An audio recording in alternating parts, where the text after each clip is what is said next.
Hey, OS. Hi, Ricky. How are you? Good man. How are Hi you? guys. Hey, Riaz. Hey Gosh.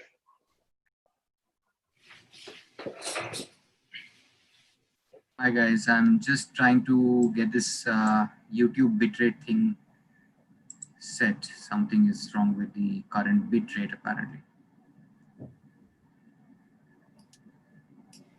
Don't you feel betrayed? I feel betrayed. Yeah. Yeah. I have no idea how to do this. Anyway, at least something is there. Too bad. Hi, Mr. Pallasmaa. Sorry? Hello, how are you? Hello, Mr. Pallasmaa. Hello. I'm good. How are you? Nice to meet you. Nice to meet you. Hello. Hello. I am just back from the wilderness of Lapland. Oh, that's very nice. Spent 10 days in the wilderness Mm. Sounds by a wonderful. lake. Hey, is it, do you have a place there or is it always a different place that you go to? We rent different places. Oh, okay. Yes. At one point I was just about to purchase 45 hectares of land from a Sami lap, and with the intention of building a house for myself and our family. But then Hannele, my wife, didn't permit me to do it. And the reason was that one of our friends, the son of Tapio Virkkala, the legendary designer, lives there, and he had a heart attack. And there was no one else to drive him to the hospital. He had to drive himself 250 kilometers with a heart attack. And my wife Hannele didn't want me to get into the same kind of situation. But we go there twice every year. Twice a year. For an Indian, it might be a exceptionally, how would I say, sublime experience to be in a place and know that there is probably no one else within 50 kilometers. Yeah, it's an impossible situation. Yeah. Although there are parts of India like that. Yes, surely. There are, but just that we, as urbanites, we are not brave enough to go there. By the way, it was just an accident that Hannele was looking at the weather forecast and found out that the place we were in was the cleanest place on earth in terms of air quality. In The Lapland. second one was in New Zealand somewhere. Yeah, Professor Chaya is here, Professor Doshi is here. I think they must be still. We have 5 minutes to go. Yes. Very good to see you again. Hello, hello. Nice to see you. I remember I was imagining your face when I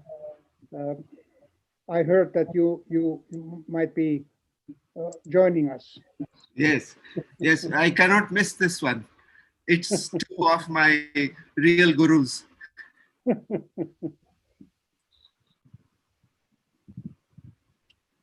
You are safe in, you feel safe in Ahmedabad.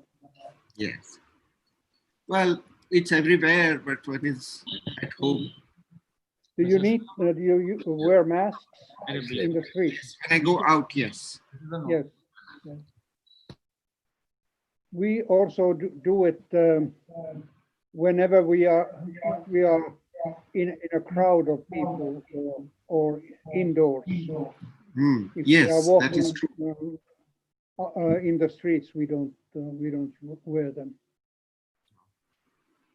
Yeah, but you have very few people. And we have so many people that if I go out, there will be. Join it. Can I join now? Yeah. Professor Doshi is here as well. Hello, Say hi. Hello. Doshi. How are you, Juhani? I'm fine. You look very good, and always, of course, how many flights you have taken since we left Dhaka? It was more than 105, 110. Well, I think I'm now totaling 109 rounds around the world.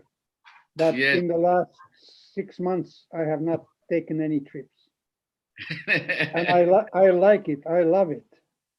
I know. So going around like this around the world, how do you see the change that is happening? When you go around like this, all the time you are in a different zone. Time zone is different, Well, technology is different. I don't pay attention to it at all.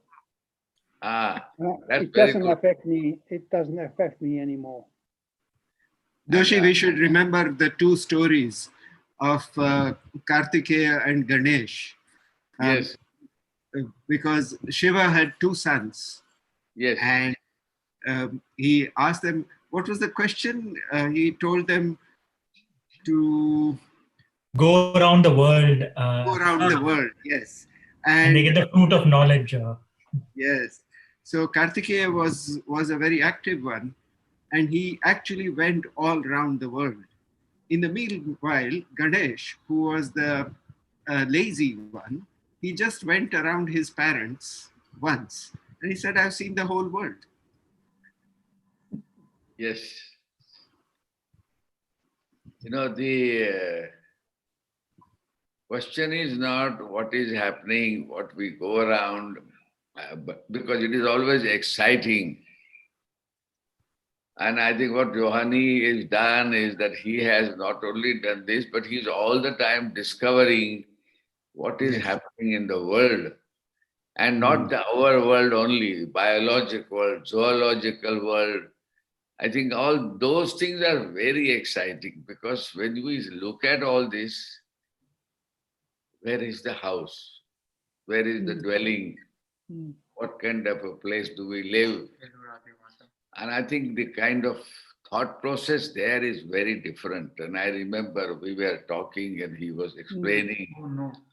And that is very fascinating. I often tell my students that we are all more than several million years old. And that's the depth dimension that I'm interested in the human story nowadays. The origins and early history of mankind. And are there any constants that you have discovered? Any what? Constants. Well, I have discovered these interesting things. For instance, maybe I told you the pink triangle in the corner of your eye. Yes. You know what it is? No. The scientific name, medical name is Plica semilunaris. And that is the point in which the horizontally moving extra eyelid was fixed when we were lizards. Oh. Isn't it almost shocking that the human gaze is considered as the most human thing we have? Our lizard past is right there. And what about their place in which they have been surviving or growing? Do they think something like we think? Yeah, yes, and it's now a rather well-established fact that the first constructions humanoids, early humans made were not to protect themselves. They were burial constructions. Okay. So the first function of architecture was not a shelter for the builder, as we tend to think. It was a mental thing. a mental dimension. Yes. The other reality, the So, reality of myths. And but that reality is, I think, very exciting because we are all the time struggling to create shelters for us and get confused in that shelter because we don't know whether it is for us or it is for somebody else to look at it or experience it. but it's the main problem perhaps is that we don't really know who we are. The famous biologist Wilson, the American biologist, who has established the science of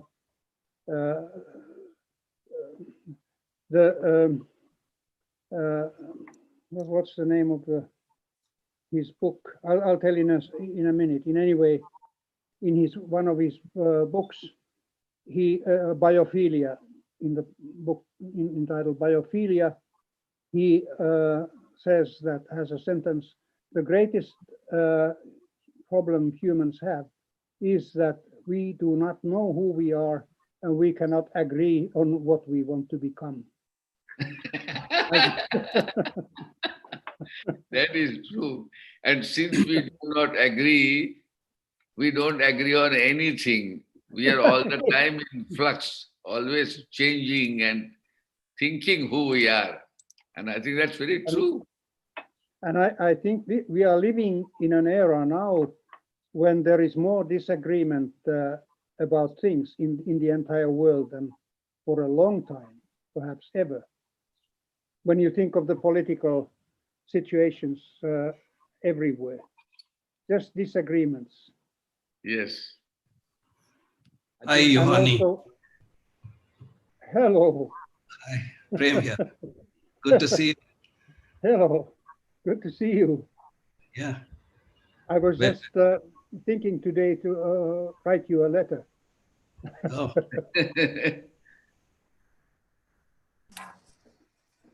So if you are ready, we can start. How does that sound? Or I'm ready. okay. Yeah, I think so. It's fine. Sure. So I welcome everyone here today, and of course, a very warm welcome to our two very special guests to another phenomenal evening on Poché Conversations. And we are very, very fortunate to have with us two exceptional people together on our panel in conversation. And none of them, either of them, need any introduction whatsoever. Professor Balkrishna Doshi has been teacher to many of us, and there are also many Ekalavyas amongst us who have accepted him as teacher and mentor in their hearts. And despite his many achievements, the buildings and spaces he has designed, his school of architecture, whose philosophy and intensity have shaped so many, and of course his Pritzker Prize, his greatest achievement still, I believe, are the lives he has shaped with his words, his teachings, and his way of thinking. Professor Juhani Pallasmaa, in very similar ways, has had a transformative effect on how we think about architecture, about our worlds and being in the world, and about an embodied experience of architecture. With books like The Eyes of the Skin that sit on 1 million bookshelves across the world and are required reading for students, his own architectural works, his long association with the Pritzker Committee as one of the jurors identifying value and often bringing quiet but significant practices to the fore, his synthesis of the works of Merleau-Ponty and Heidegger, allowing them to be accessed by many through a rare clarity and care. And of course, in my own experience with the friendship between our families, many meals together and excursions in the city of New Delhi and the city of Helsinki, there's a sense of care with which he treats people, places, and ideas, which is rare and precious. As we near the end of the studio, I feel blessed that we have had such a variety of excellent minds on this panel who have really opened our minds and hearts to new ways of looking at our world. at trees, at water, our bodies, and of course, the city. We have traversed together on this journey with over 170 participating and auditing students and professionals from diverse backgrounds and nationalities, hoping to find a new way to look at our cities and the spaces within the city. We are seeking to look at time not as fixed, not as a fixed dimension to be measured and ascribed as a present, past, or a future moment. But most importantly, we are trying to do so with our entire being, not just our minds, and as part of a much bigger, something which is much bigger than us, and with humility, empathy, and care. So in context, I do not think we could have asked for anything more than being in the company of these two very special individuals this evening. And I'm sure we are all very eager to listen to them. So if I may start by putting a question about beginnings to you both, Professor Pallasmaa, Professor Doshi. Professor Pallasmaa, you have spoken about how you find yourself thinking more of your early years, perhaps growing up in a less urban part of Finland, and your later years in college, so much more than the later years in college where you were exposed to modern architecture as an architect. Could you talk a little bit more about that, about your growing up years and how it has had a more significant impact on you? Yes, when one is young, I think it is normal to be intensely focused on the near future. You are more thinking of what will come tomorrow than thinking of what is happening today or what happened yesterday. I find myself increasingly going back to my early childhood experiences, which I realize have been fundamental in my attitudes and reactions and sensibilities. I'm grateful for the 5 war years which I spent at my farmer grandfather's tiny farm in central Finland and lived farm life. There was only one book in the household, the Bible. No radio, no television in those years. And I was the only boy within 3 kilometers distance. So I had endless days, and most of the time I observed nature and animals. And now, 80 years later, I return increasingly into those experiences and realize how fundamental they have been to my way of looking at the world. I'm usually introduced as a phenomenologist in philosophical sense. I have never studied philosophy academically, but I practice a kind of a farm boy's phenomenology. I still continue the same interest of observation that I did 80 years ago. And I try to teach my students this same intensity of observing and looking.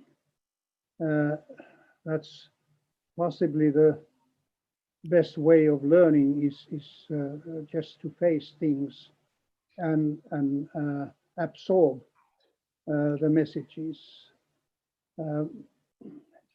I'm less and less intellectualizing things by age and just confronting, and primarily I would say emotionally, the things that appear in front of me. It's interesting, Professor Doshi was in fact talking about it yesterday in his talk. Professor Doshi, you spoke about finding the child in oneself and looking and observing. And I was reminded of Goethe, who said, age does not bring childhood back again.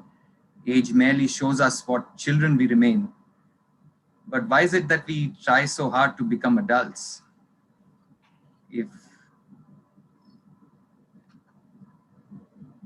Well, in a way, I think life is not linear, it's circular. And that is why old age and childhood are necessarily connected. And when you begin to realize the circularity of things, that changes your fundamental attitudes. I think the problem in our current technological civilization is that we see things in a linear way. That's because of the obsession with progress and also the obsession with time. I have been very surprised that I have not heard a single politician or economist to speak about alternative economic strategies during the pandemic era, except a professor lady from Harvard University who spoke of circular economy, which I think is a very interesting idea. Instead of linear growth, we should go back to a circular economy, which economies used to be before the ideas of money and interest and growth entered our minds. Professor Doshi, you have any thoughts on this? I think there are similar things happen in everybody's life, because the life cycle from childhood to grown-up age, you become more and more aware about your body, about your limbs, about your career. So slowly from biological to physical to intellectual, I think this is the sequence which goes, and then from sequence again from that intellectual, you want to go back to biological, and then you go into not only psychological, but emotional, and you start asking fundamental questions. And I think this is a cycle which is very interesting if we have time to think about it. The question that come up is that we are not looking at us, we look at world, and constantly we are concerned about what the world would think about us. And I think life is your own. When you are a child, you are fully aware about what you want to do because you are not conscious. But there is another force which is working, what we call the spiritual, the intentions of the biology, where the body, the skin, this breath. I think you are not aware, but you become conscious gradually, naturally. But as you go further, then you are looking at as a body as a physicality. And in that physicality, you gradually begin to look at outside world, and that world is not your own world because then you are not there. You are influenced by the outside world. And I think whenever we try to talk about as you grow, who am I, and then what is my career, and what is my life, and what is the meaning of my life, I think that whole question becoming from nothing to I, and I begins to become me. And when that becomes me, the questions are not you at all. So slowly one goes away. And my life, I still, as I grew, I had a chance to, when I was not so conscious and I had done architecture in Bombay, and I left the school in third year and then went to London, but then I, by chance, went to Corbusier's office. Not knowing French, not knowing much about, because I had not gone to a real school of architecture. So what is architecture? And then what is a drawing and what is the building? And when you don't know about it and you still wonder what is happening, and he's a great person that who was, everybody knew, and he did not, he knew, I'm sure, English, but he didn't want to talk about it in English. Now he wants to talk in French. I don't know French. So what he's trying to do is, he's trying to create a new language where a child can understand. So my learning and my consciousness happen to be of awareness of language, but meaning of that language. So not knowing history of architecture, not knowing who Corbusier was, and I just went by chance. And he, by my luck, he was starting to work in India. So he's perhaps in understanding that I am an Indian, so at least something I would know. So he would really talk about India and me, and then he would explain to me the questions or maybe the kind of thing that he was doing. So a behavior science of life became, for example, for me, a new exposure. So when you really don't know much about things and then you really want to know, and when somebody is going to invent something else from another culture and he doesn't know that he cannot talk to me in French, he wants to talk to me in English, and knowing that I don't know much about architecture, then the whole question is you are talking about things which one doesn't know. So the line for me was very different. Drawing a figure, he would draw the figures, very small figures on the drawing, and then one day I copied the figures. So the next day he came and he looked at it, and with his eyes and glasses open like this, he looked like this so closely, and he says, you have drawn this? I said, yes. But then he says, do you know, you have drawn too many and the figures are not correct, they are not indicative. So slowly, this is the way really my education started. Learning from experience, but from emotions. Guessing something else and trying to find what is underneath that place. And that was really slowly started talking about architecture. And then I started practicing architecture. But the interesting thing was that we always talk something which we presume we know. But when we have no idea about it, then it is very important. So when I started the school, not having gone to the school, and I became a head of a school and I started a school. So the question was, how do you really discover? So the idea was, I am not a teacher, senior person. A student is not, a student is the one who is trying to learn. Unless I change my position and I become a student and ask the same question that he would have perhaps asked, and we jointly discover something that we don't know. And this is really how I started. So in the third year, I said, can we draw an imaginary animal? And when that question came up, I did not know either. So now the students are not knowing.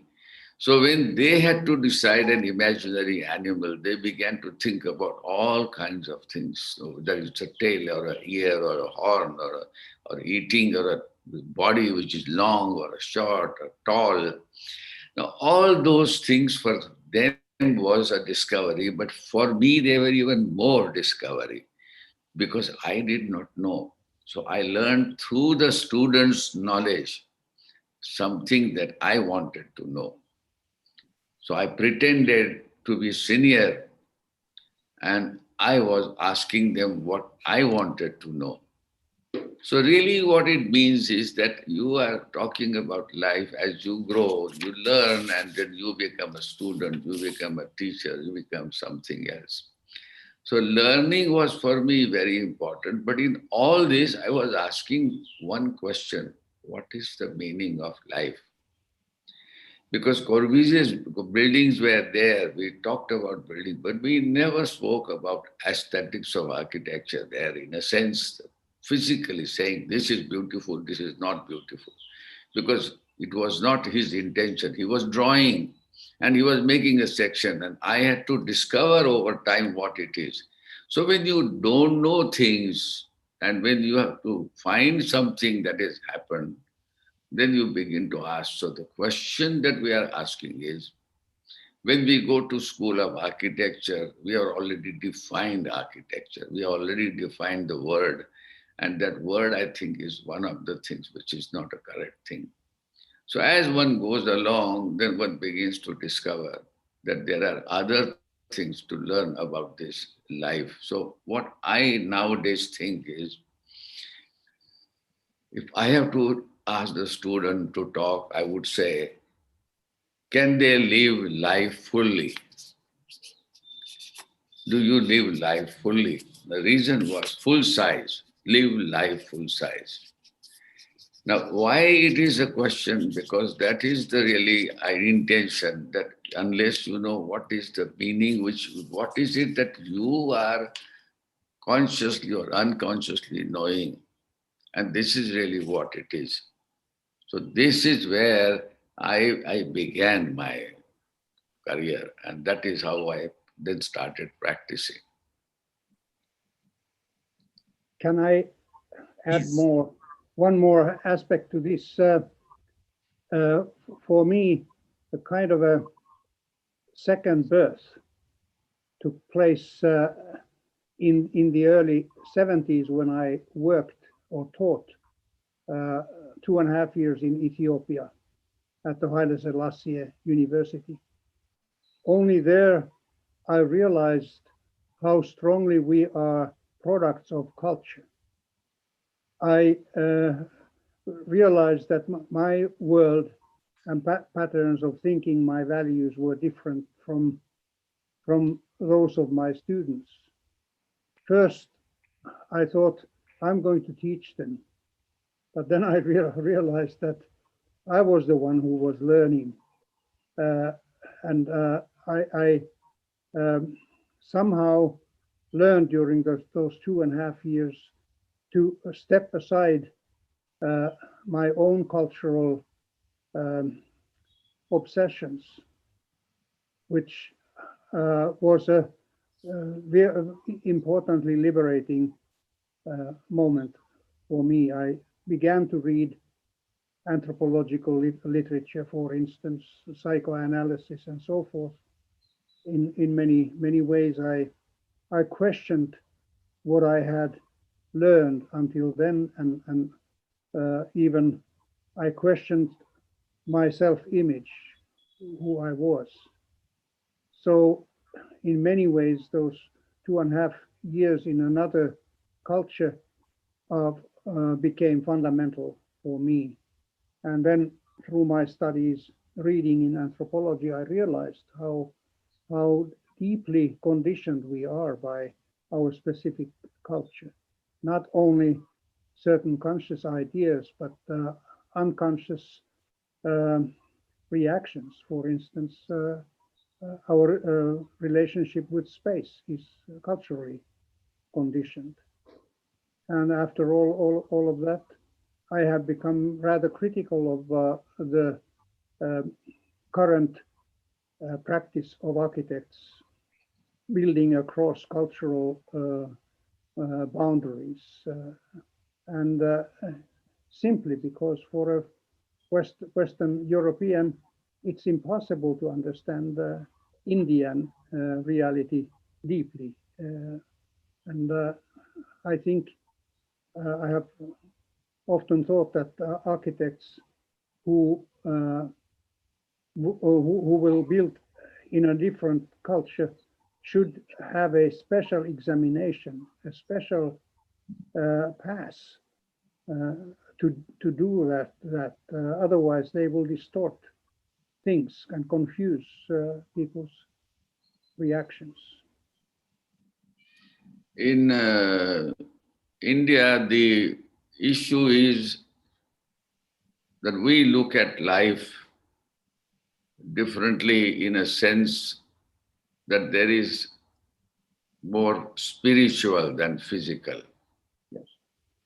And it is that spirit which is the intent, which is connected to the unmeasurable, the awareness which is there, which is inherent. So we talk about soul, we talk about body, we talk about this, but finally we talk about the emotions which are there, the kind of emotions through which we operate, the gestures, the proximity, the relationship, the transaction. And as a result, what happens for us, the idea of space is not something outside us. It looks like that it is part and parcel of us. So psychologically for us, nothing is alien, nothing is outside. And so That was also the early European thinking. Plato, for instance, argued that everything in human life is always placed. that's right. Yes, so it's more or less the same idea, but we Europeans have forgotten that very much.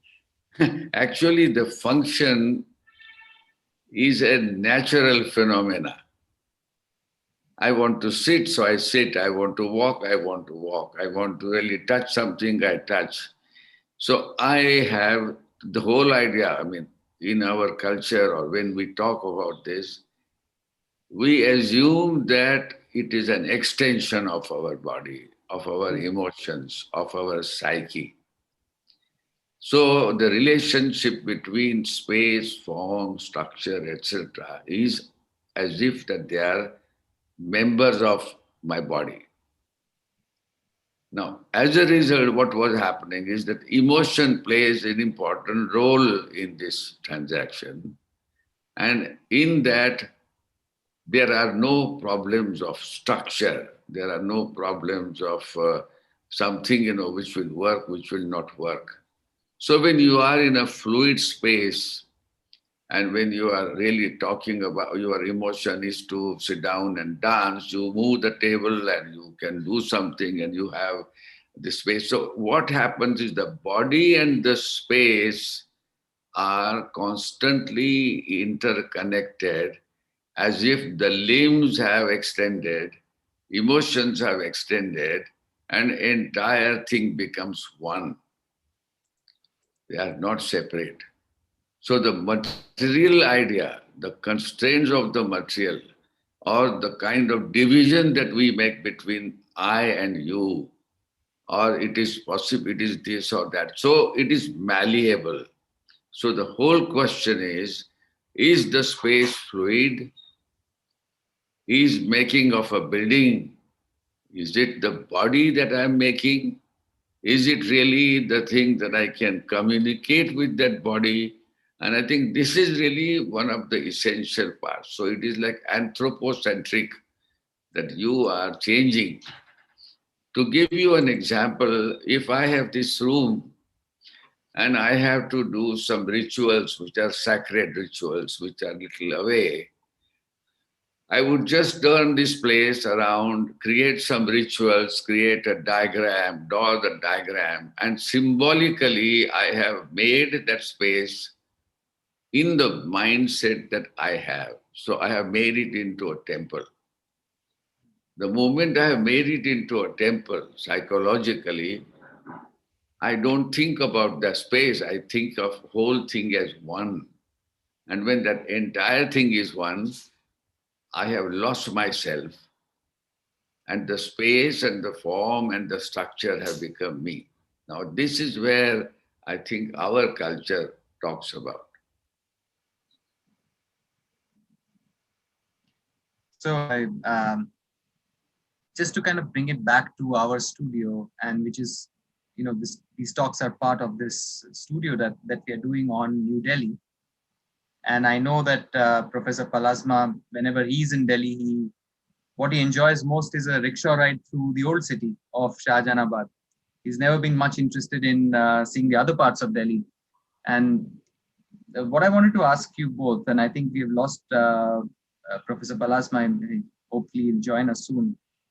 But do you, in the other parts of Delhi, which are far more legible, or in a sense that there is this privilege to geometry and visual clarity in these other parts of Delhi, far more than other cities in India, in fact, do you see any virtue to the legibility that these parts offer?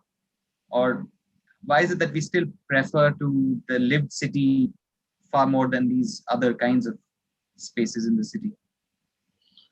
I think as Juhani said, that this is really the product of touch and feeling.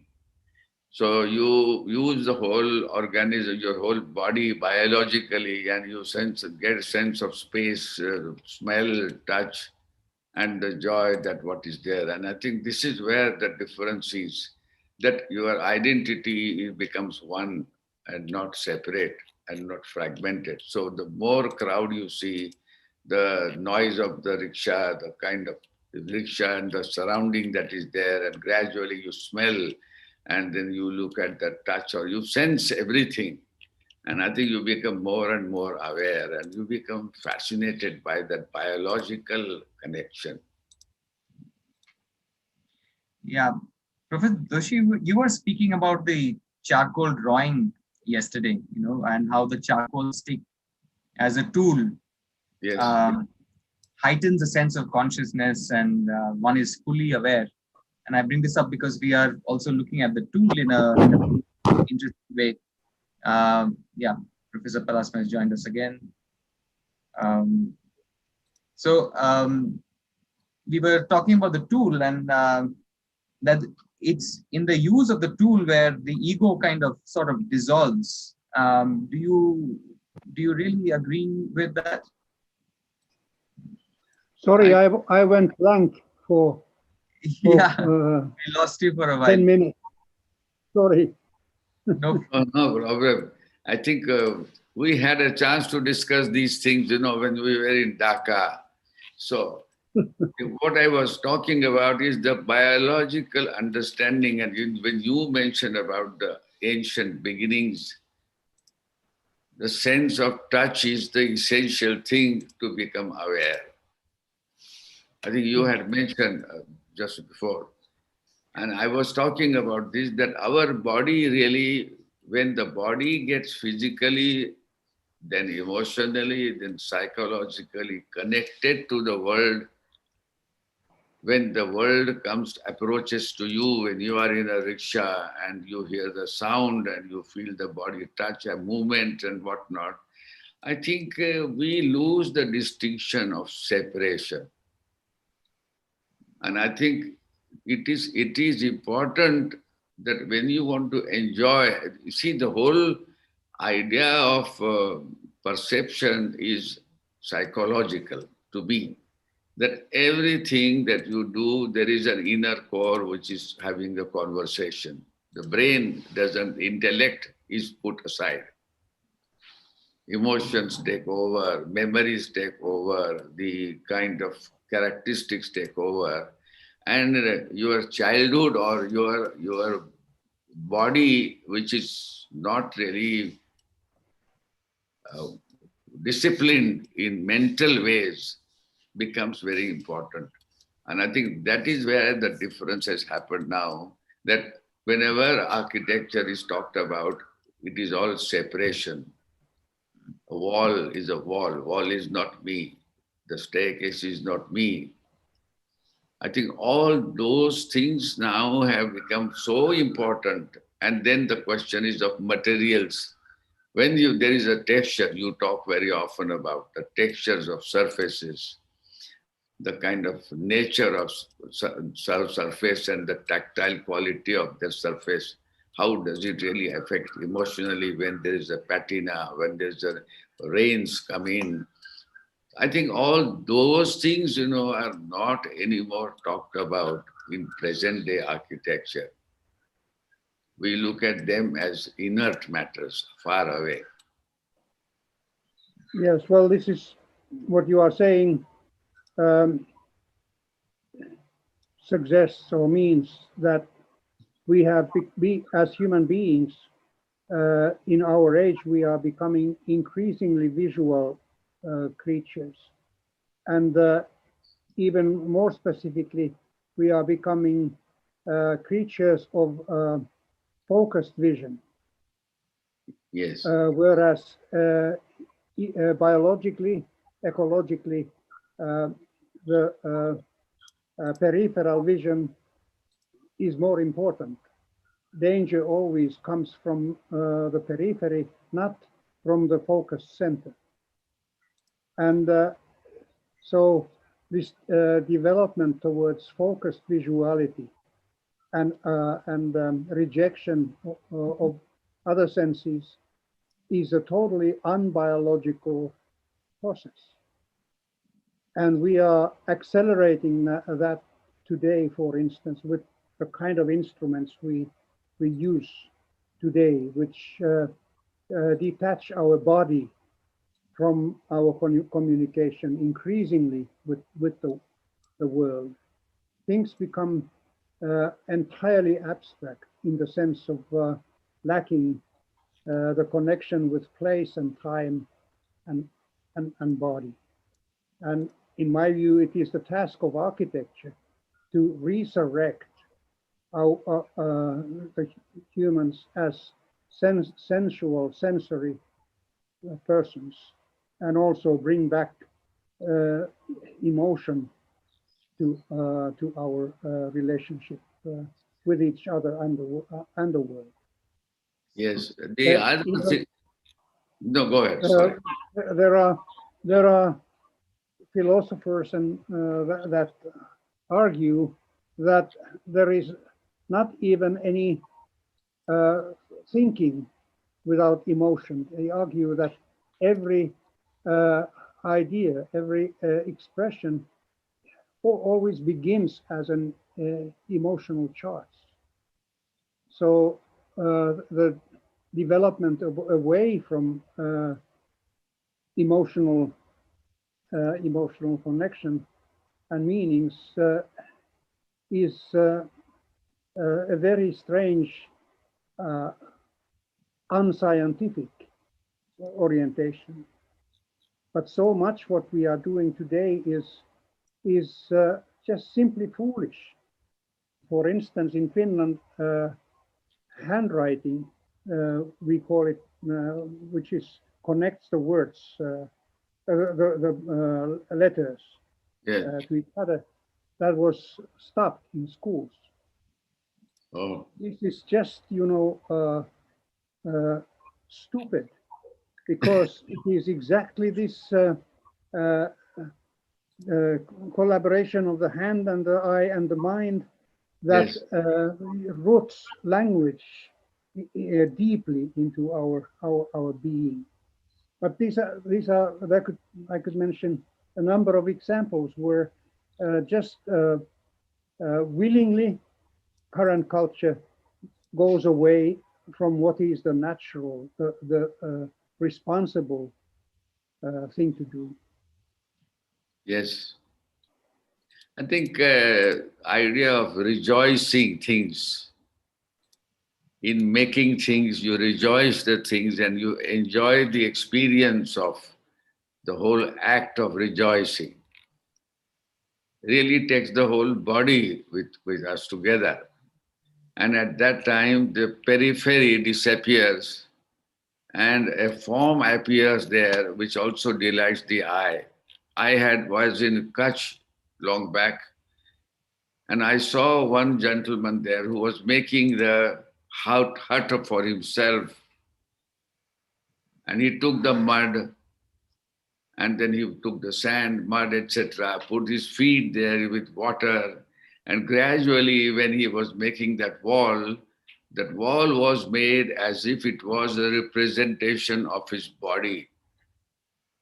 And the surface, when it came, the corners disappeared and they became rounded. And he was feeling, I'm sure, with his palm, the kind of roundness.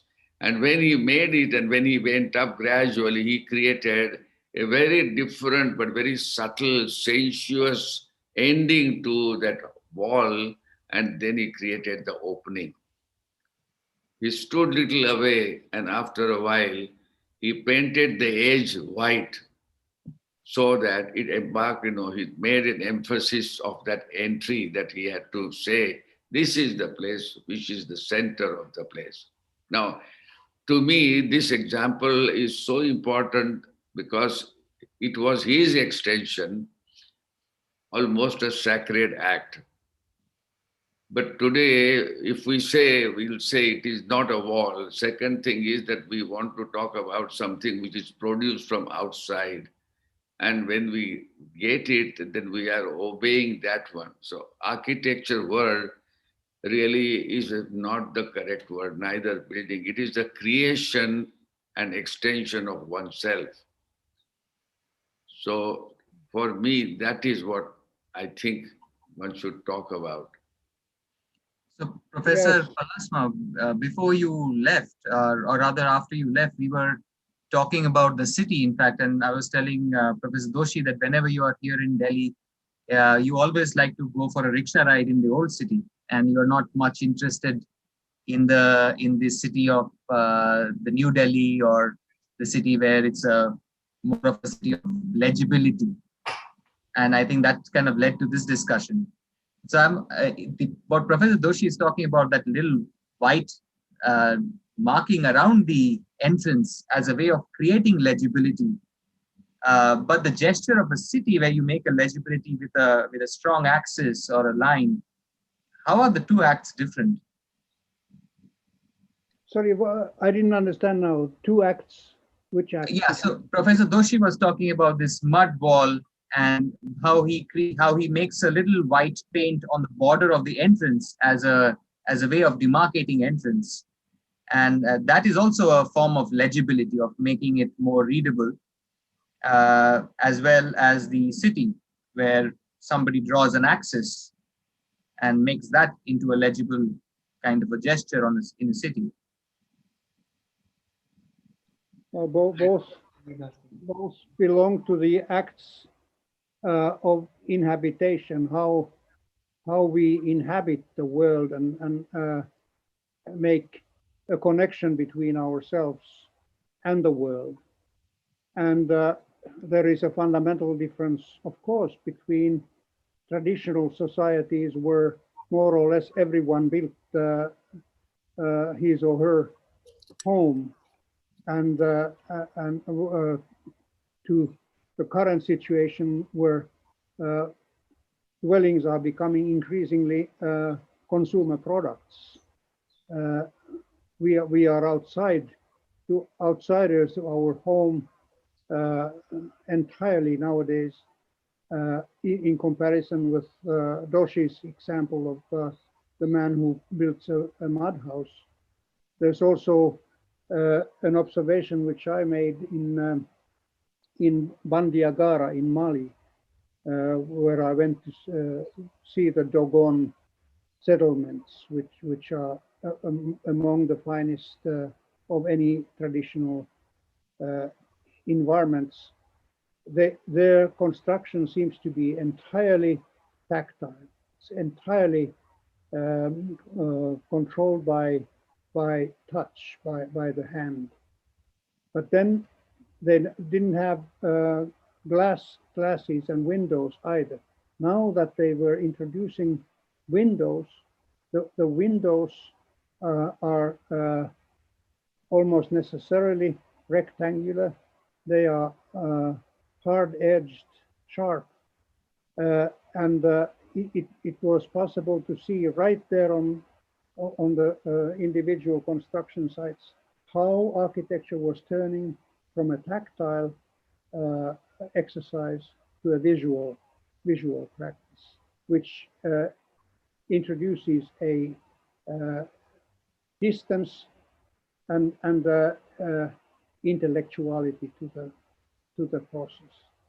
So I'm again giving an example of how history, human history, can make us understand the misery of today's condition, but we are so blinded by our belief in progress that we do not willingly accept that things would get worse.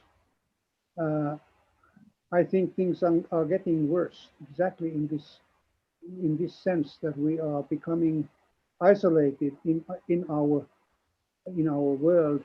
And as Heidegger already wrote in the early 50s, the modern man has forgotten the skill of dwelling. We can't dwell anymore, partly exactly because we don't have those connections, personal connections with our environments anymore. We gather things, objects from our parents and from our trips abroad as kind of memory devices, but that's not at all as powerful as living in a house which you have built by your own hands. I think what you're saying is so accurate, so correct and obvious. But the problem is that we don't think that it is an extension of ourself. Sense of belonging comes when you do things yourself with your own hand. And there are no, even though there may be some errors, inaccuracies, you accept them as if they are your children. I think that kind of connection you find in the old houses which are done by mud, and over time they would draw something on it. They may add something to the surface. They may adjust it with the surrounding trees and the landscape. And gradually they create their own world where their affection to that world is an extended family, similar to that. And I think this is what we have forgotten today. Everything that we have, what we use, what we are talking, the relationship we have created a shield there, a wall there, that this is not mine, this is not my world, and this is not my feeling. So as a result, what you say is so accurate, so correct, that where is the ownership? Who is the owner? And when you become an owner, what does it do to you in terms of your health, your thinking, your relationships, your tolerance, and accepting situations even though they were not expected? So this sense of space, sense of enclosure, sense of building, and sense of what you call proximity, they all were like a cluster of community people staying together. And therefore, it was quite different from a series of buildings which are put next to one another and they don't belong to you at all. So issue of a straight line and a crooked line, or a line which shifts from one to the other, I think has a lot more meaning to them, but we are thinking that that is not what is correct. And I think this is where the difference is. I mentioned the Dogon people in Mali, in the Bandiagara Canyon. Their architecture and object making and sculpture is known because all of their acts are connected with their mythology, their understanding of how the world came about. And even the way all the positions and steps they do when preparing land for seeds, they are all defined by these mythological stories.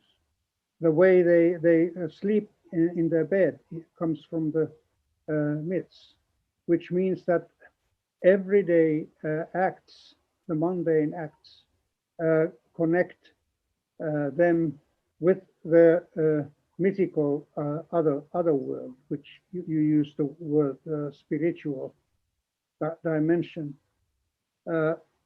We have lost all of that, and that is one of the messages of Heidegger's essays on dwelling, is the loss of this mythical dimension. We, as my friend, the philosopher the professor of philosophy at Yale University, Carsten Harris. Have you ever met Carsten Harris, Doshi? No, I have not met him. A very fine gentleman.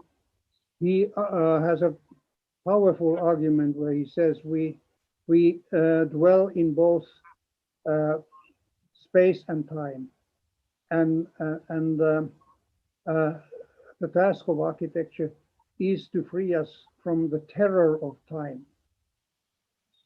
At least in the Western current industrial societies, I can sense the terror of time immediately when I step in the street. Why do we love to be in old cities in Europe or anywhere else? Why do I love to go through the old Delhi in a rickshaw? Because I enter another time, a slow time, and I also find myself being surrounded by life, not architecture. Yes. So if one really extend this thought which you are presenting, would then the present way of building and teaching architecture to the students, where we talk about engineering and construction and production and mass-produced items like bricks and concrete and panels and doors and windows, what kind of a message would they give you? Are you can we liberate the students by saying that you must feel about it, you must touch, you must sense, and then you must pause and say, do you really like it? Is it your friend or not friend? So if we don't teach that to the students, and if we start teaching them with a ruler and computer and straight lines where you don't get a straight line at all, would we ever get the buildings of such beauty that you see in ancient architecture or monuments or ritual places? Because the issue would be, to me, are we talking education as one of the rituals of making people more socio-psychological, culturally sensitive people? Or are we talking about teaching students through computers and production-oriented attitudes, saying that no, we are talking about an object which has nothing to do with your life or with your emotion? And I think this is the big issue today in education. Yes. One of the writers or scholars important in my life is Gaston Bachelard, the French philosopher or science and poetic imagery.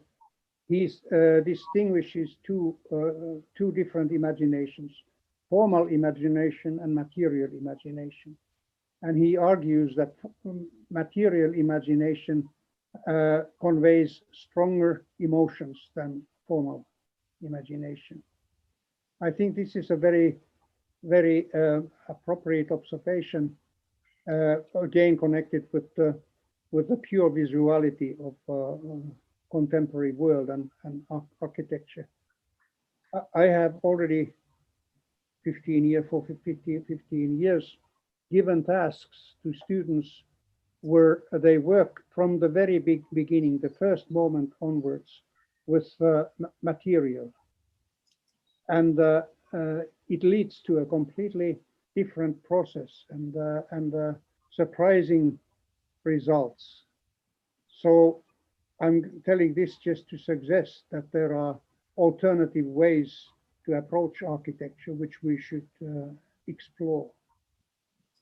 What would be that, that if you have to take a second year or first year or any year in the class, if we don't use what kind of tools or what kind of image or what kind of judgment would we have? Because there needs to be a measure of how is it right, wrong, conversation-wise, understanding-wise, what would be that?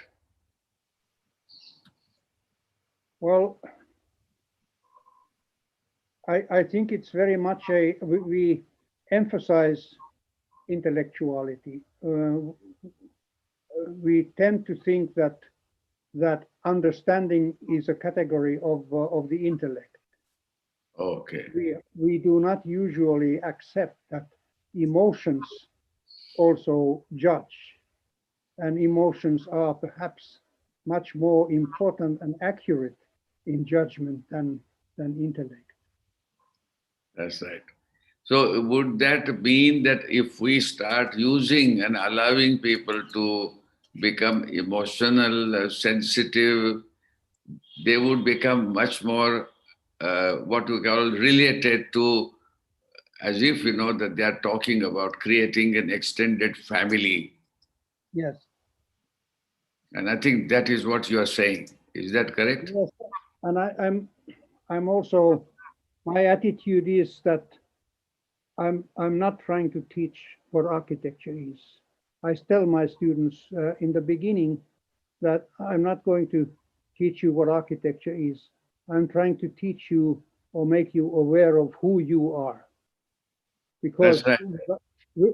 who you are, without that self-identity, no knowledge has any context or has any meaning. The sense of self is so important. But usually, at least in Western countries, education traditionally tended to weaken the sense of self. Yes. I think the artistic education, at least, should build a strong, self-conscious self, and a rich one, which is part of the world. Yeah. Instead of an ego, separate ego. In the traditional Indian architecture or the habitation, the most important thing was celebrating life. Yes. So when you start celebrating life and you assume that, then you are all the time, but unconsciously or not obviously, saying that we must make it very graceful, very beautiful, very lovable. You must be able to feel as if you are extending your body and creating this space. So the ceremony happens, that every space that you enter, you want to recognize, identify, and honor that space. And you create a little niche. You may create a place there. You may create some kind of a projection. All this they would do with an idea that this is my extended family. Yeah. So the dwelling and their life, ongoing over time, has a very different relationship. And when they enter into that space and sit there together, your thought process changes and you begin to talk about affinity, sensitivity, the kind of joys and sorrows of life. Arguments become very different and everything becomes pardonable, forgettable, and connecting. All the time the relationship continues. But if there is a new building which is built today with a glass box, absolutely rectangular, And then the furniture is put there as if, it is to be sitting. But none of these are meant to perform the way the person who is going to use freely, comfortably. And so there is a psychological formality which gets in. What you are saying makes me remember a beautiful idea by Maurice Merleau-Ponty. He Yes. says, we come not to see the work of art, we come to see the world according to the work. Yes. I think this is a very, very important observation and lesson also. Today, architecture doesn't care about the world, it cares about itself. Yes. And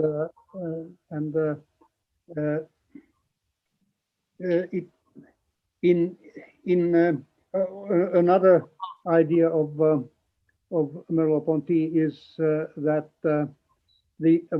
he asks, what else could a painter or a poet do than express his encounter with the world? Yeah. My question is, what else could an architect do? I think architect has the same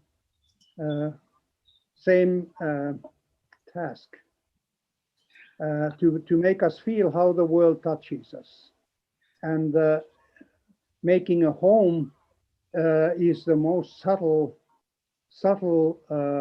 situation to make us touch the world. We almost become one with the world. Yes. I think if one was talking about this, then a situation like that where you are one with that world, time is not a consideration. You would linger there for a much longer time because there will be no idea that you are separate. And that Yes, idea that's of right. separation and time. Yes, you are right. In unity, time disappears. In difference, it is accelerated. Yes.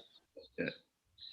I think the dialogue which we talk usually like this dialogue, but supposing that there is a dialogue which is defined by well organized, precise conditions, and the other way is the dialogue which is arranged informally where you can sit, you would not think about time.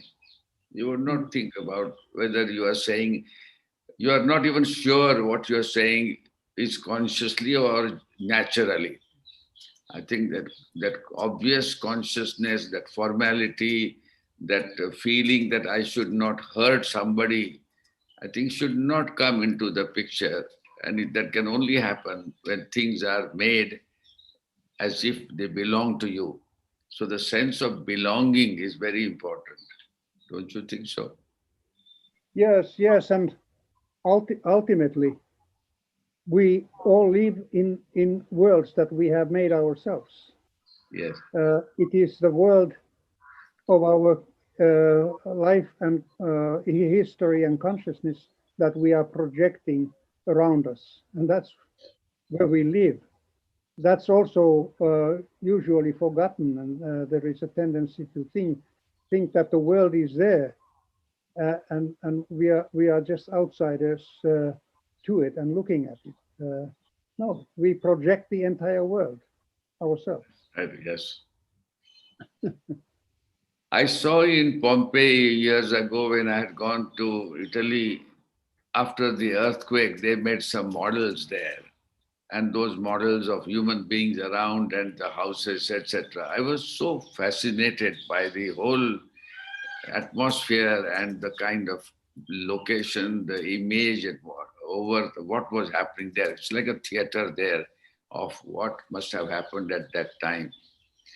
And I was quite happy that they were done as if it was not realistic, but it was casually indicative of the whole episode, the horror that happened, and the kind of body, the postures, the incomplete people are there lying, halfway through work, bent, people are bent. And that what made me feel was, if it was made into a show window in New York or any other department store, it would never affect me at all. But there, I really felt for a minute and imagined the kind of eruption must have happened.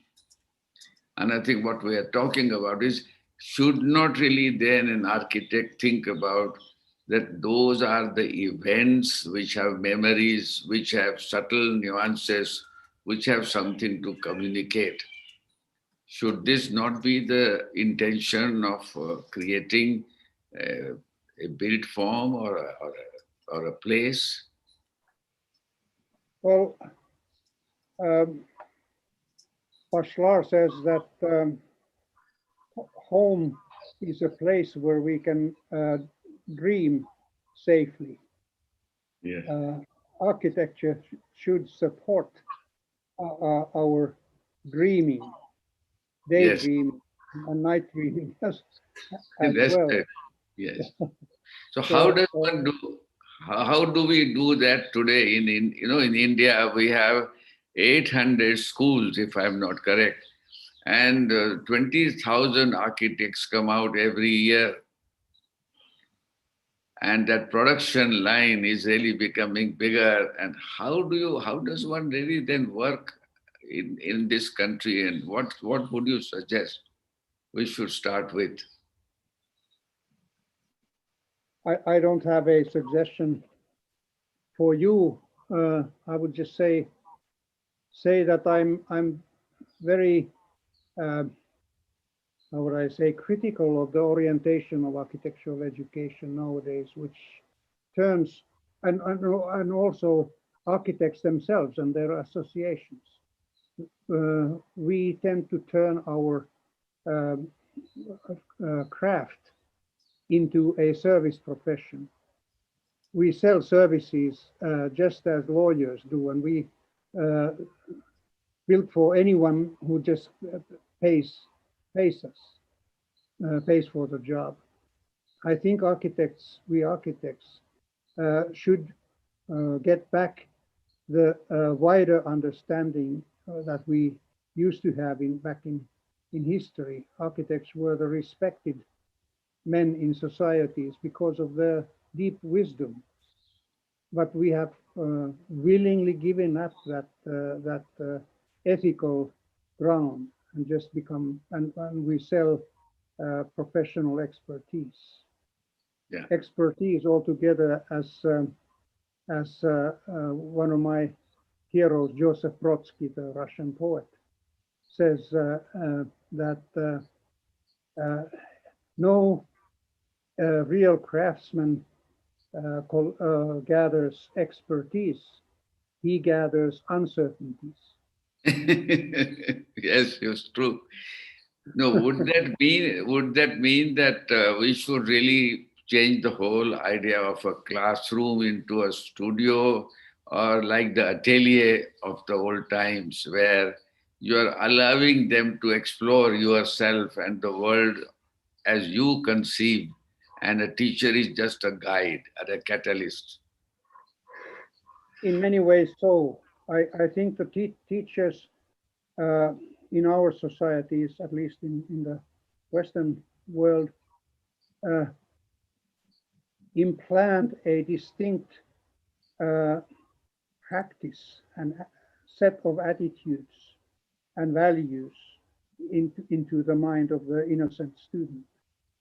I think we should rather prepare the individual mind to receive the impact of their own life and create their own attitude towards architecture.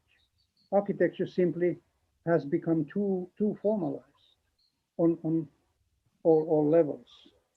The old ateliers, bodegas, where they were there would be discussions, there would be models, and they would look like warehouses almost, if I imagine. Would that not be the right way to create an atmosphere for the school learning, that a student is not sitting in a line, but he's free to observe, he's free to think, he's free to really create something which he felt like doing, rather than the big teacher, who comes in an authoritarian way. Yes, I fully agree. When I began to work in architects' offices in the late 50s, they looked like artists' ateliers.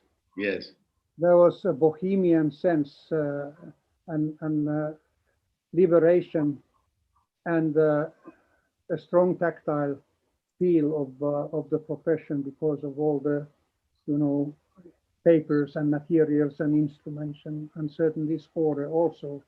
Whereas when I visit an architect's office nowadays, I have a feeling that I have entered a lawyer's office. Somehow the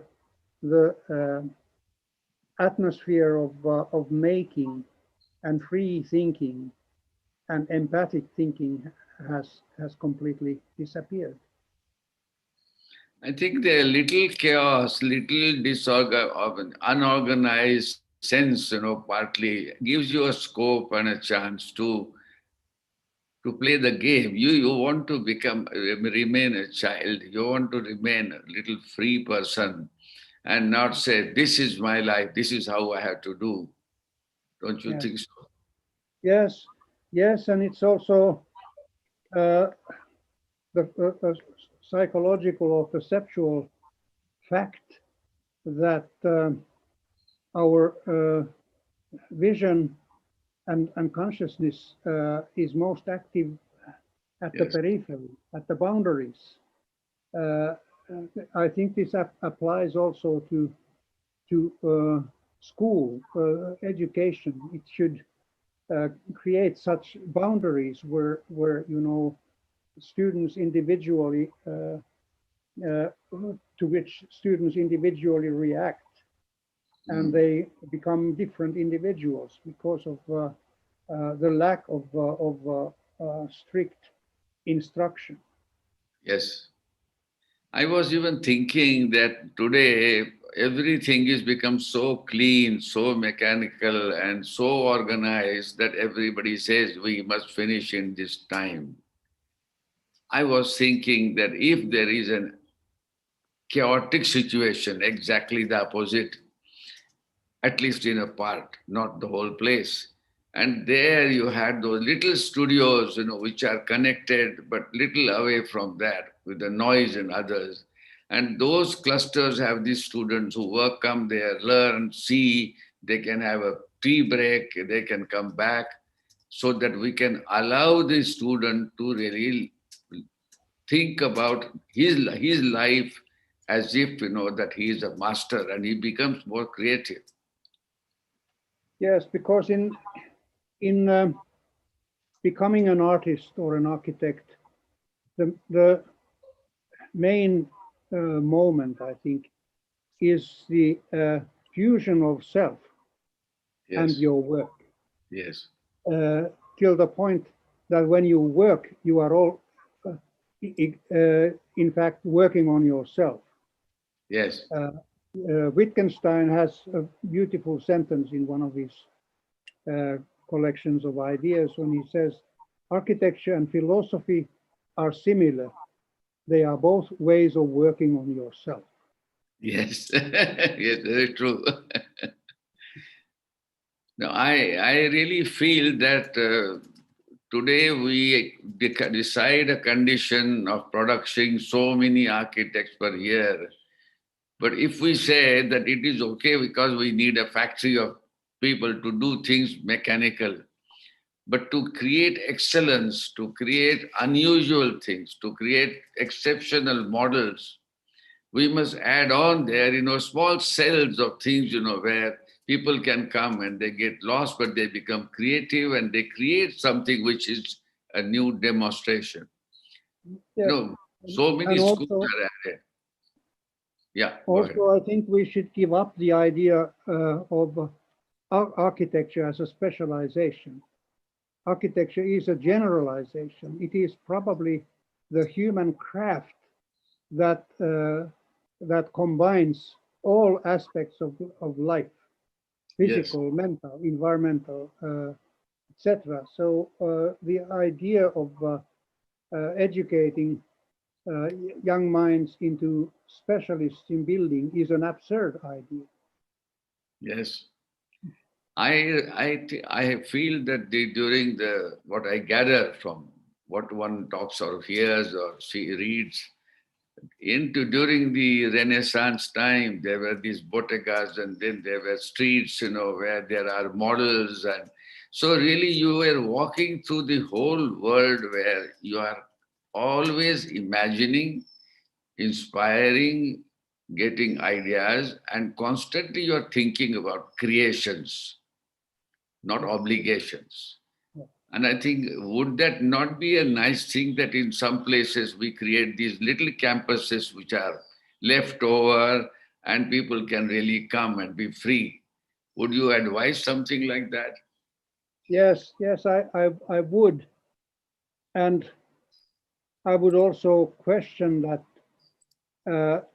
probably no great architect is a product of a school. All great Yes. architects are self-made men and women who have just fitted their life into the context of construction. But the need to be personally, individually active and develop one's own thinking and philosophy, and especially ethics, is the key. Going to Italy and looking at those palaces, and one begins to see the kind of environment there with the photographs and objects and surroundings. I always wonder, how do we really, if we were spending time there, I'm sure a lot of stimulation would happen to us because we would start thinking about another kind of world. I also will breathe that place. We would like to cherish and dream something else. And if we really think like that and give at least if there are 100 buildings, make one building like this. And that building becomes a model where people can really come and look at it, cherish. Now, all those things are going away and they are becoming production houses, time-bound production houses.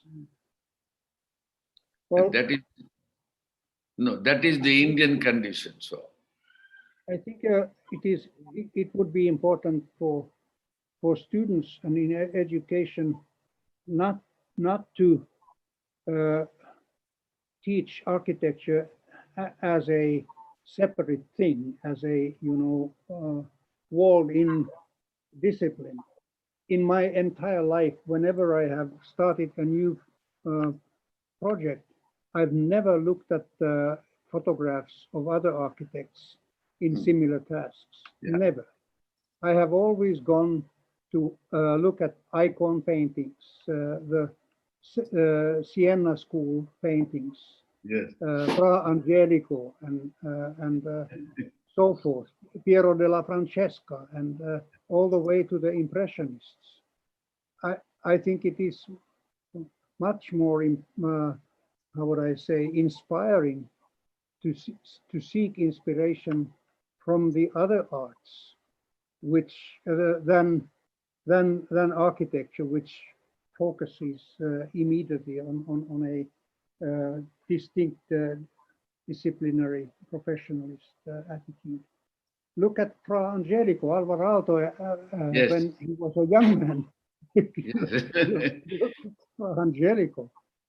The company, like the School of Athens, the kind of painting, where you see all artists and people, scholars, mathematicians, philosophers, they all gather, and they don't gather in a line. They don't gather in a row or in a particular hierarchical way. But there is a spirit, in which they have come to celebrate things. And what I think one should really talk about is that how can we create in India places of celebration where architects can go and nourish their soul and skills. What would you suggest? You have been coming to India, so would you suggest something for us? Well, you are one of the richest countries on earth in terms of architectural marvels. Just take the stepped wells as one example, which have had a very powerful impact on me. I have made maybe 100 variations of small staircase images cast in bronze, mainly inspired by the stepped wells. Oh, yes.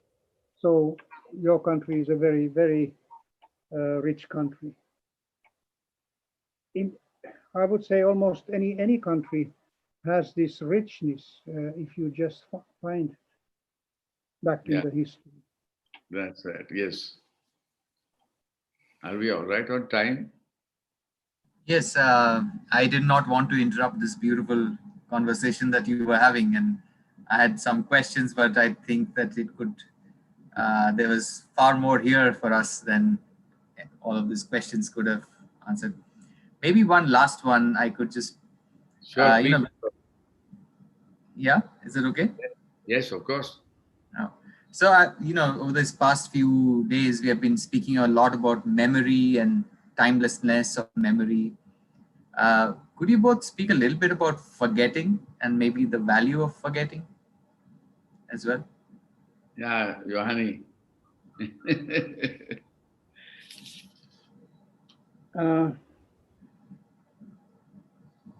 Why don't you begin, Doshi? Actually, I always, I don't know why, but I have a habit of getting lost myself on the way.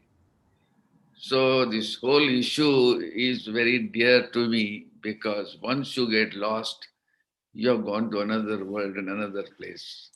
And I think that is a continuous enjoyment because you never knew where you were before. And that is the way I think we should work out life like that, you know, stories, all stories. Well, forgetting, of course, is the pair of memorizing. If we didn't have a capacity to forget, our capacity of memorizing would be filled very quickly.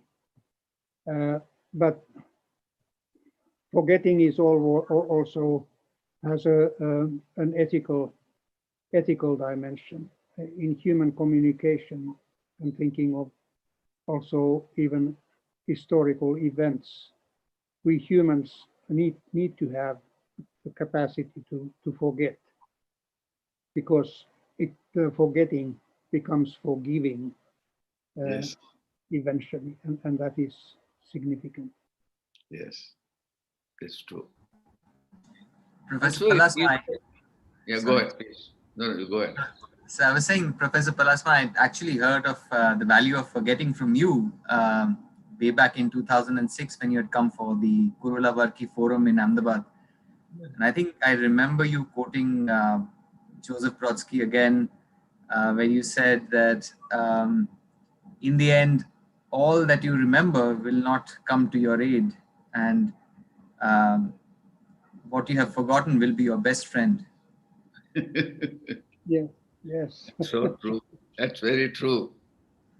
Well, also Rilke, the master poet, he has different formulations on what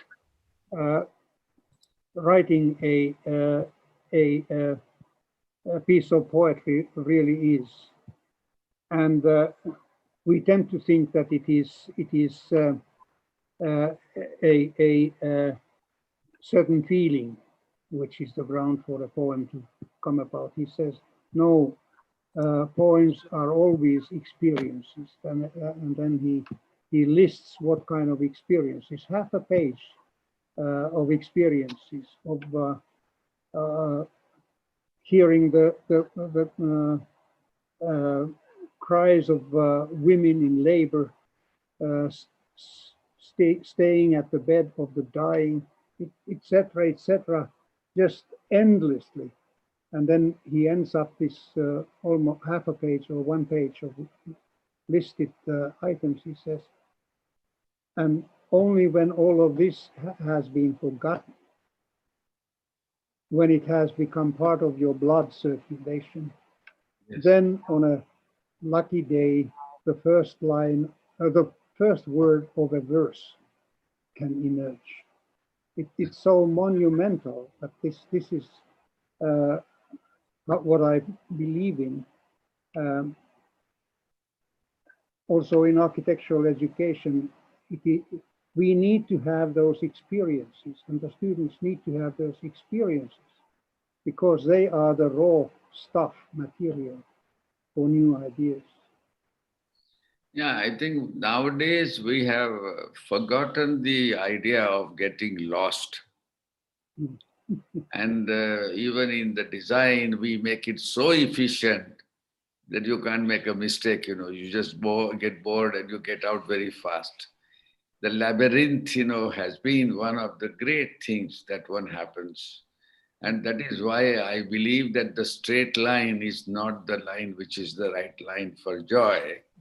But a line has to be a little crooked, so sometimes you want to not go at all, we can pause, or you walk around, or you meet somebody by accident. And I think those streets and those places of towns and cities where things have been added on, things have been modified, the buildings have been provided, they become different. Yeah, you Yes. keep talking. What you said reminds me of Jorge Luis Borges, the great Argentine writer. Last night I was reading his book of seven of his essays, which is called Seven Evenings, and he has written very powerfully about labyrinths. As architectural, fundamental images in our architecture. I have written myself on labyrinths, and this continues what you said. On one hand, architecture, the task of architecture, is to clarify, to make us find our way, but at the same time, it also needs to be a labyrinth where we get lost. That's right. I think that is what Indian architecture has. Old Indian architecture has many such pauses. Meandering, not at all going. And it gives us time, it gives us an occasion. It also gives us an unexpected situations. And I think unexpected situations are important. Absolutely. Yeah. So time has flown quickly, and there has been so much to chew on, and you both have certainly given us a lot to think about. So I don't know how you both feel about maybe taking a few questions from some of our panelists, or would you? I think it's also been a long evening for everyone, so I would leave it to both of you how you would like to do that. Best way is that we leave it to you. You are organizing. So any of the panelists would they like to say something or some observations? I would like to have some contact with the panelists. Yes, question. Yes. Yeah, if I can ask a question. You all spoke about knowing yourself, about living life fully, and one would agree with that. But I was connecting that to a podcast I heard a couple of days ago of Michael McCarthy, who used to be the editor on environment for The Independent. And he said a problem is that our moral codes are totally anthropocentric, and we need a wider moral code than that. And when we've sought that wider morality, we've tended to rely on the language of science and statistics, and that's a very immobilizing language. So we need to develop the language for a moral code that also invokes nature. So I was wondering if you had any suggestions on that line.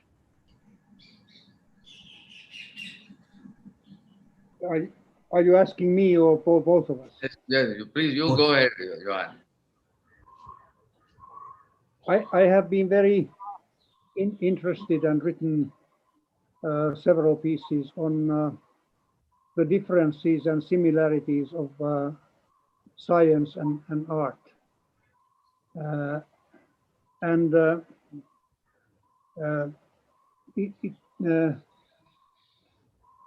In a way, they are totally different. For instance, that was Bachelard's point, and he was a chemist himself, and one of the best, most respected philosophers of science until his middle age.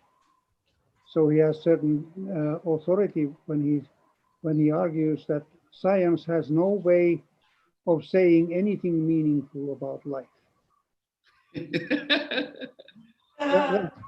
That's almost a shocking idea, but I think I know what it means. And at the same time, Einstein once wrote that science and art are both energized by mystery. By what? By mystery. Yeah, mystery, yes, sure. I think that is correct also. And I think that would be one wisdom to learn, would be to understand the interplay and dialogue of science and art in contemporary world. As we all know, in Renaissance time, they were the same. Yes. Same thing. The artists were the scientists also. So maybe there could be a new Renaissance through the unification of the two now separate realms of science and art.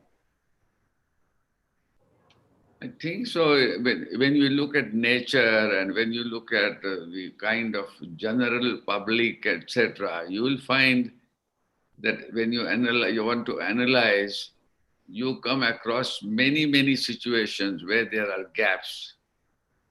And I think those gaps, are based on the whims of people, the situations that are there, circumstances are there. So there are innumerable variations possible. And therefore, what you're saying is correct, that unless we allow that to open up and give a chance to rediscover something else, I think it is not it's a good thing to have variations always. Exceptions are the rules. I have my confidence in art.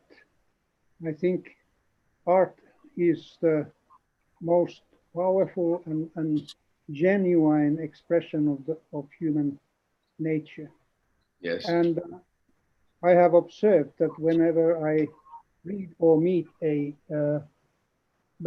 impressive scientist or impressive this or that professional, they very often are very inspired by art. Somehow art has entered their specialization and humanized their craft. There are even lawyers who are interested in art. That's true. Very true.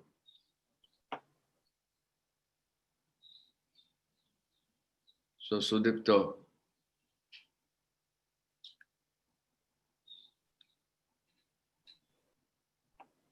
You're muted. Sudipto, you're not muted. Sorry about that. So, what do you think about this this new way of communication? I know it's, we spoke about the detachment of the tool and the instrument from the body, but this new way of communicating, that is this new technology, the virtual imaging, this has kind of opened up new possibilities at the same time. But what do you, how do you see this going? I can tell you one thing. I would have, a few years ago, Juhani came because we requested him to come, and it was so nice of him to come to Ahmedabad. He found time, and then I met him again in Dhaka, and then we started talking about travel and everything else. Journeys are very tiring.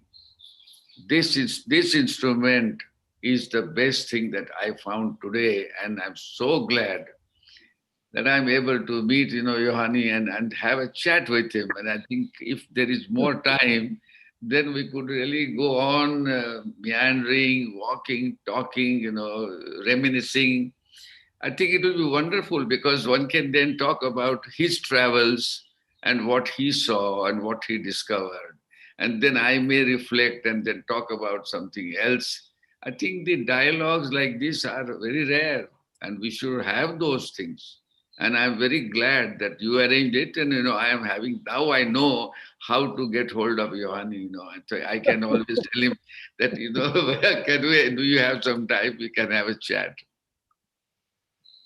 I understand what Doshi is saying, but I must say sincerely that for me, online connections are very tiresome because they demand such focused concentration, for the reason that, as psychologists have shown, 80% of human communication is nonverbal and unconscious. And so in online communication, we base the communication on only 20% of usual communication. And that's what demands you to focus all the time. Oh, but I think this is a choice which can always switch off. I think that's not the point. I think this is a good way to at least connect, because otherwise, Yes. after a few years, Okay. few years have gone by and we never had a chance to sit down and have a drink or have a discussion. And I'm so glad and so thankful that you found time. Now I can take that pause and say, Juhani, I would like to have some kind of a talk because I am concerned about these issues. Can you enlighten me on this? But the sad thing is that we have to have the drink another time. That's right. Of course, we should. Of course. Yes. But This it's has so been nice. Wonderful.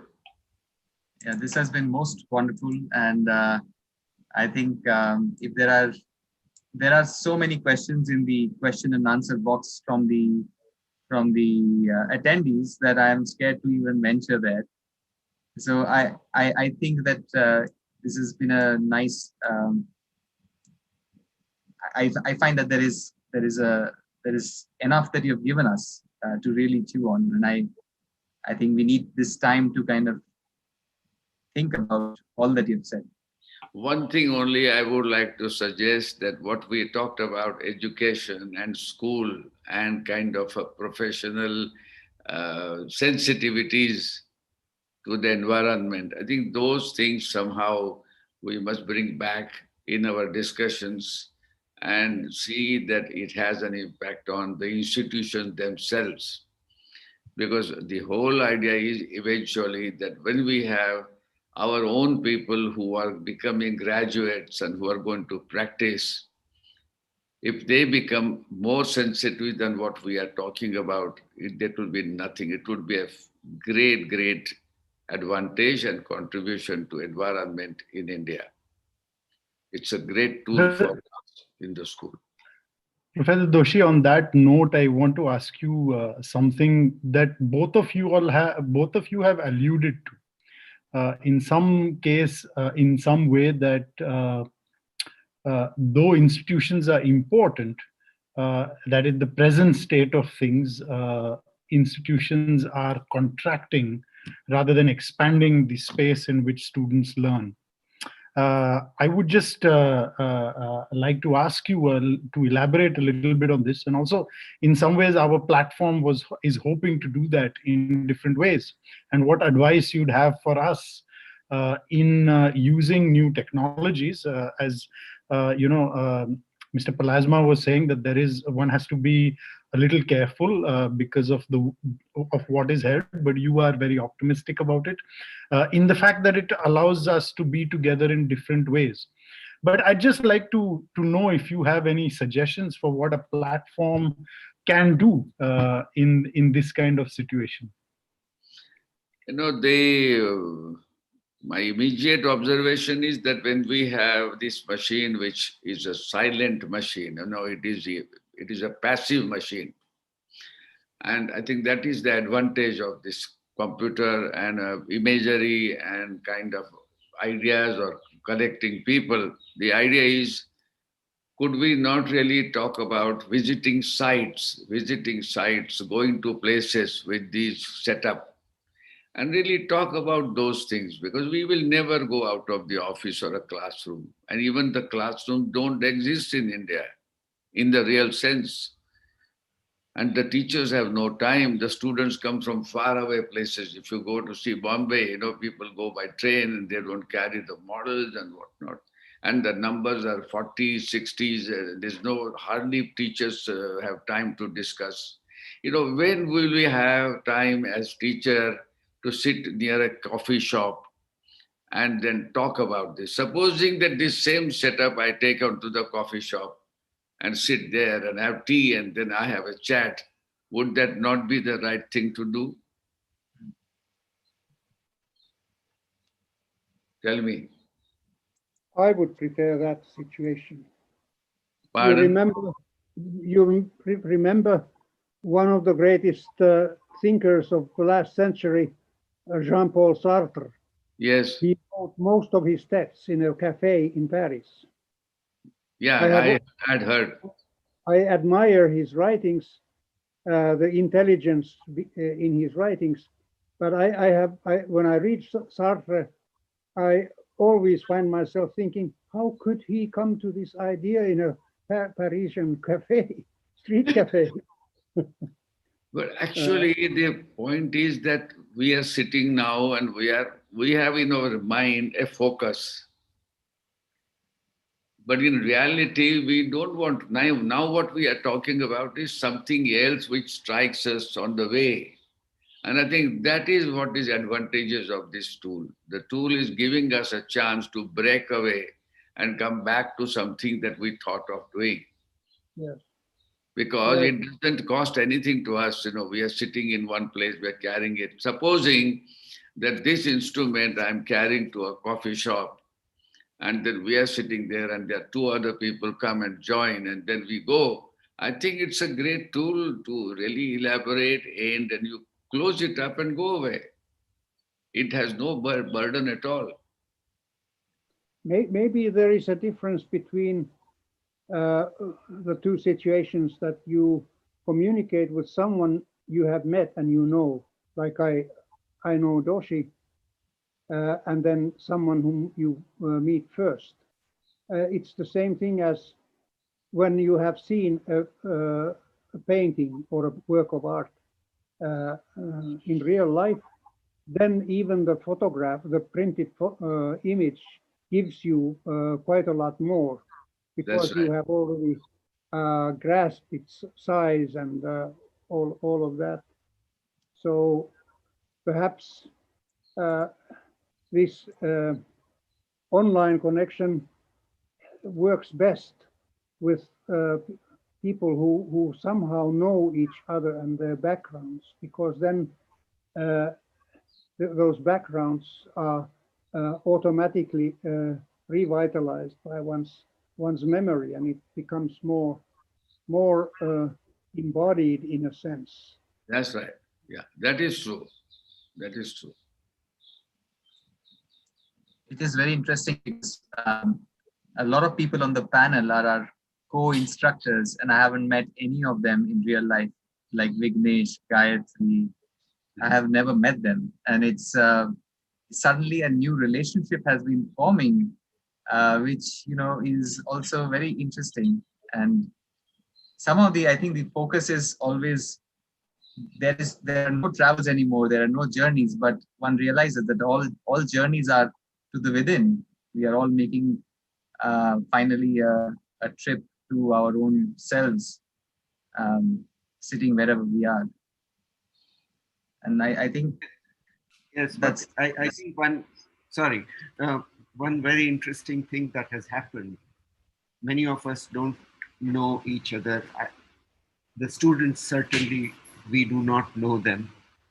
And yet, what Juhani was talking about, peripheral vision, to some extent has happened because in this space, there are 9 rooms, and we can go into the library, or we can go into the chai shop, or we can go into the next room and see what those people are doing. And so we have bonded somehow. I got very close to the people with whom I was interacting. And now I have moved to a new group yesterday, and I'm getting to know them. And I think what Juhani was talking about of having known someone now will at least to some extent have to happen like this. And the way in which we construct that, the possibilities of getting to know each other, is very important. And I think by some good chemistry, it has happened well here. And there is a lot of learning, because I was very skeptical that I could at all teach or interact with students in this kind of a format.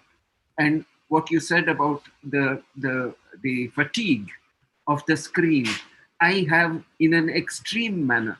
And still, I've been able to do 3, 4, 5 hours a day because I got interested in the people with whom I was talking. And I think that's a very important point that in the last thing that has come out. The important point is getting to know each other, getting to know places, as though she was talking about, so difficult in today's situation. You can't go with the group of students to a stepwell or to Mandu or to Fatehpur. But still, I think getting to know each other at least is a very important step. Equally important is that we talked about this, Juhani talked about the step well. Nobody talked about it before. So it is not only listening, but also discovering something unknown. And I think that is where this tool, this instrument has been very useful. It's the first time that I'm participating in this, in a sense. And I'm so happy to meet, then you can talk to, everybody around separately, but also, casual talks. Like if one can take this instrument and go to the places which we talked about as characteristics, I think that is possible. It's only the laptop you pack, you go anywhere. So I feel this is a great place of learning, growing, knowing, and enjoying. I tell you why, because Juhani, after 3 years, I'm meeting him and I'm seeing him happy and he's still traveling. That was the time you had done 100 trips, isn't it? Or more than 100 now. I can't say, but I'm catching up with your age. Yeah. But you are as good, always fresh, I think it's a very good thing. Yes, so nice. I'm really, really happy that you're here. Yeah. In the afternoon, I said, how is he going to come? But then I had completely forgotten that we have this new tool. And I was wondering, is he going to come? So will he be tired? Will he be fresh? But here you are. I always remember our meetings for instance, the several days in Dhaka. Bangladesh, Yeah. Dhaka, that I have found it always extremely easy to talk with you. Yeah, I think same for me, because there are different things, that you talk. Your interests are varied, and I am still puzzled with the book you gave me about these studies, of animals and birds and insects and whatnot. I mean, how you manage to get these things, that's something wonderful. And you remember, of course, so. Yes. See, and you connect it to architecture, you connect it to life, you connect it to place. That is important. Well, everything is connected. Yeah. Whereas the society of specialization tends to separate things. Yes. You can be a specialist only if you separate things. But that goes against the essence of life. No, but that is, I guess, exactly opposite of what we are wanting to do. I think that is important. So nice. Professor Doshi, I just had a stray thought based on a few snippets of the conversation that happened. I mean, I was just marveling at the fact that currently we have access to tools that allow us to actually build this kind of virtual university in a space which doesn't have the constraint of gravity, which is essentially a hyperlinked kind of a object floating in space. Which could be based on the metaphors of a labyrinth. Many things that actually were spoken about as metaphors of space can actually be constructed in this digital realm, and it becomes a very potent tool for what Riaz is saying as a metaphor for a virtual platform. So I guess there's a crying need for architecture in this emerging domain as well. The thing is, architecture is a multi-dimensional thing. This one is single dimension. Other thing is that I can talk about food and then I can tell you how beautiful, how tasteful it was. Would you know it at all? So there are certain things which you cannot do, certain things which you can. I think this has taken away the distance. So meetings and gatherings and elaborating on issues like this are very important. But the other ones are experiential, where they bodily, emotionally, psychologically appeal and you feel them. And I think that's where the difference is. Maybe Juhani has something to say. No, I was just thinking further about this reduced communication. I have every now and then I have told my students that I learned more watching how my professors walked in the corridors of my university than listening to the lectures. And I'm not at all, how would I say, underestimating the intelligence or capacity to express themselves. It's just that how a person exists in this world, what space does he or she occupy, what positions does the body take. These are so important. It is always a great moment for me to see a writer or painter or architect or whomever, whom I have known through his or her work in real. I just wait for that moment because immediately in split second when you see the person, something clicks. The whole production of a writer settles in my mind. So I'm again just repeating myself, suggesting that the physical presence is an utterly important thing. Absolutely. I agree with you. It's like watching a movie and attending a shooting in a studio. They're totally different things. Yes. Even when you turn off the sound from a film, it dies completely. Yes, yes. We don't consciously understand how important the multisensory reality is. But when we are in situations like looking at the film without sound, this is again a different thing than silent movie, because they never had sound. The actors acted differently because they knew they had to communicate without speech. Yes. So I'm saying this just to re-emphasize the power of embodied presence and its Yes. centrality in architecture. Actually, every tool has some advantages, but when we start using it for everything as if it's a universal, it's a big blunder. I think supposing we are talking about now the Indian meal and then we want to enjoy, I think if there were two dishes here and we were eating, I think it would have been a very different story. Yeah. So education is something which is very personal, and so it's a distant, but we never have talked to Juhani, and if he was here around and I would say, okay, but why don't you come out and look at the garden, or why don't we look at this book, and you move. I think there's a big difference in this. And those differences we cannot discount. I would again thank you for spending so much of your time with us, and it's been 2 long hours. And I think on behalf of the panelists and all the attendees, I would like to say a big thank you. And I think there are no words that are enough to put a value to this wisdom that we've all been witness to. So again, thank you, and we wish you both a very good evening. No, but thanks a lot for getting Juhani, and I have a chance to meet him. So I'm so glad. Thank you, Juhani, for coming. Thank you, Doshi. But I know how to catch you. I can get you now.